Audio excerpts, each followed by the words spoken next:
Hello, everybody. I hear that there's a big test coming up. It's going to be about the age of exploration, the age of discovery, all that fun stuff, right? Well, let's talk about it for a minute. Why did people feel this need to just go out and look around and explore? Well, these are called motivations. There were three major ones. The first one was, well, political. Was take over more land, control the routes, all that fun stuff. Speaking of routes, let's look at the trade routes. See, the Ottoman Empire had taken over the Silk Road, and they were charging really high taxes for all the Christian Westerners. So they said, what if we could figure out another way? So, economically speaking, we got to figure out a way to make more money. Then lastly was religious. Religiously, they wanted to spread the word of God, right? The Christian faith wanted to spread, and they wanted to make sure everybody knew it.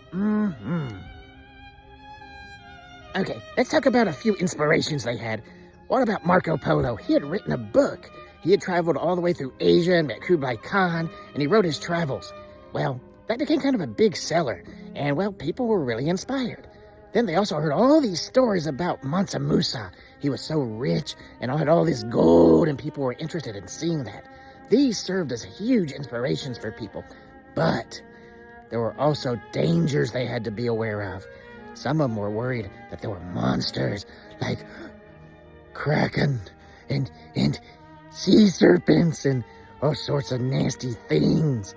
There were also bad maps and, well, just the fear of the unknown. But you know what? People did it anyway. They did. So a big thing that really helped get started was Prince Henry of Portugal. He had had an experience of traveling to Africa as a child, so he thought, you know what? I want to get really good at this. So he even founded a school of navigation. And it's during this time we start to see things like the chronometer being built, the compass gets reformed. Let's see, what else did they have? They had the astrolabe. Eventually, we got something called the, what was that weird thing? The sextant? Yes, that weird thing. The moon's up there. They could use that to triangulate. Oh, so majestic. Yes, they could.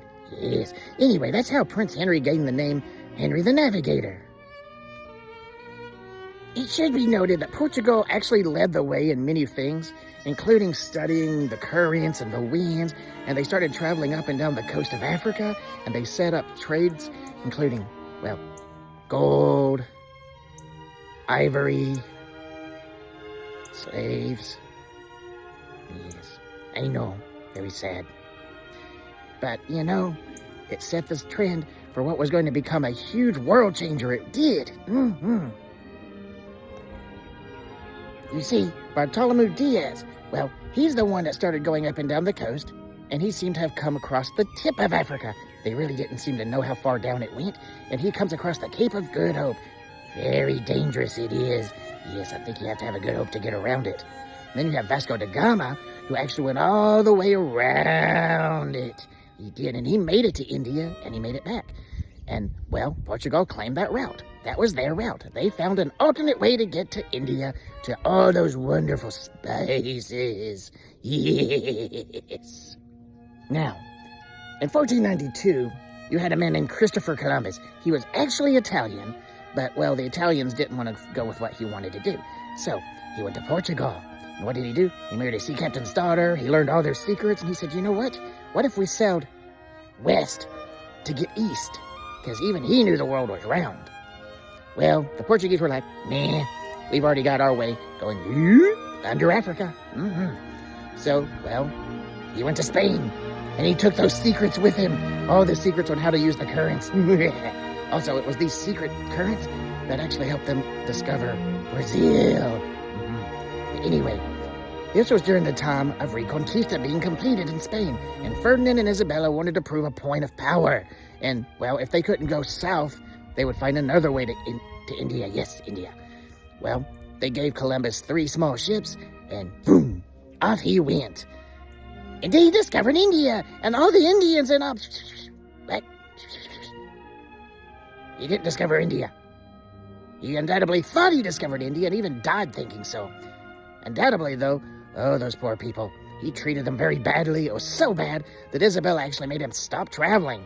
Wow, that's pretty bad. I mean, come on, she helped lead all those inquisitions in Spain, and even she was like, whoa, man, that's too much. Whoa. But in all honesty, though, most of the people thought he had discovered a new path to India. And then Amerigo Vespucci came, and he was like, whoa, man, this is a whole new continent. It's like never been mapped before, man. So, well, they named it after him. America. Amerigo. America. Amerigo. I'm sorry. Then we have one named Ferdinand Magellan. Ferdinand Magellan is often credited as being the first person to circumnavigate around the whole planet. He didn't, he died. Like 3/4 of the way, 2/3 of the way there, you know. He actually made it all the way around South America. And he made it to the Philippines. But as a Spaniard, well, he felt that it was his duty to spread the gospel. Well, a tribal leader did not like that very much, and so you could say he took an arrow to the neck. I'm not actually sure how he died, but it wasn't very pleasant. But his crew got away, and they actually made it back, and so it's really Magellan's crew that made it around the Earth. But they did. They made it all the way back and proved, yes, not only is the Earth round, it is very, very capable of being traveled around. Another explorer that was from Spain was Hernando de Soto. And what did he do? Well, he's the one that kind of explored the southeast part of the United States. He went up the Mississippi River, traveled around through Tennessee and Alabama, Georgia. Where else? Oh, Louisiana. Maybe Kentucky? I don't know. Who we know? Mississippi? Probably, since he was on the Mississippi River.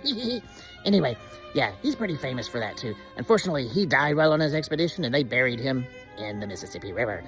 And no, we don't know where his body is, because it kind of went down the river. Now, we can't forget about the French. You had Jacques Cartier, who was the one that was looking for a northwest passage to go north of North America. He didn't find it, but he did map out part of the St. Lawrence River. And then you had Samuel de Jablon, who went through further on the St. Lawrence River and even founded, what was it? Montreal, or at least he made a port at Montreal. Who knows? Anyways, trading post for whaling and fur trading. Yeah. Also, he has a lake named after him. Then we have the fun and tragic story of Henry Hudson. See, at first he was sailing for, well, the Netherlands. And he discovered a little area on the coast and claimed it for Netherlands, and they called it the New Netherlands. They found a colony there. It was, well, New Amsterdam. Then the British took it over, and it became New York, and then the city became New York City, and, well, that's why they call it the city so twice. They named it twice. Anyway, Hudson started sailing for... He started saying, I can't even talk today. I'm sorry, everyone. I'm having a rough evening. Okay. He also sailed for England, and he tried again to find that Northwest Passage, and he went really far north, further than the others had. In fact, Hudson Bay is named after him. It's also where he died, because, well, he didn't want to turn back, and his men did. Needless to say, they mutinied. They took him, his son, some of his supporters, and they said, get in this little boat, and you keep going if you want to, and we're going to go back to warmer waters. He wasn't heard from again. Nope. Poor Henry Hudson. And then you can't forget about Hernan Cortez and Francisco Pizarro. Cortez took out the Aztecs, mainly because of disease. And Pizarro took out the Incas, again, mainly because of disease. Yeah, granted, Pizarro actually failed twice. But, you know, he had the low ground. The Incas were like, we have the high ground. That didn't end well. Nope. Anyway, I hope this has helped you a little bit. But please, do your study guides. You know, listen to the other stuff. Do your studying. And rest. And have a good night.